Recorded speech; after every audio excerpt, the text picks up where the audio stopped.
کہ جن کے دو چہرے ہوتے ہیں نا، جو ہمارے منہ پر ہمارے اور ہمارے دشمنوں کے پاس جا کر ان کے بن جاتے ہیں، ان کو قرآن منافق کہتا ہے۔ اور آپ کو پتہ ہے جہنم کے جو درجے ہیں نا، یعنی جہنم کا جو گڑھا ہے، اس میں سب سے تہ والی جگہ پر ان المنافقین فی الدرک الاسفل من النار، جہنم کے سب سے نچلے گڑھے میں یہ منافق ہوں گے۔ یہ اللہ کے پاس آتے ہیں تو بڑے خوش، تھوڑا سا ہنس لیا کہ اللہ تیرے نہ آلا۔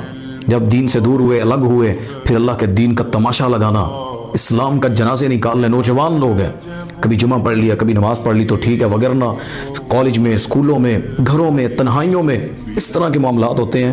تو یہ جو دو رنگیاں ہوتی ہیں نا، ظاہر اور باطن، اور اللہ اسے ہم سب کو محفوظ فرمائے۔ ظاہر اور باطن مومن ایک جیسا ہوتا ہے، وہ اپنوں کے درمیان بھی ویسا ہوتا ہے، وہ کسی کے سامنے جائے بھی تو اپنے مومن بھائی کے لیے اس کی زبان، اس کی عزت، اس کے الفاظ ویسے ہی ہوتے ہیں۔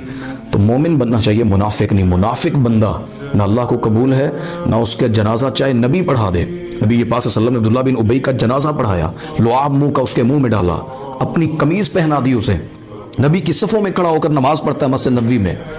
اللہ نے کہا قرآن میں میرے نبی تو 70 دفعہ بھی اس کی بخشش مانگنا، میں اللہ اسے معاف نہیں کروں گا۔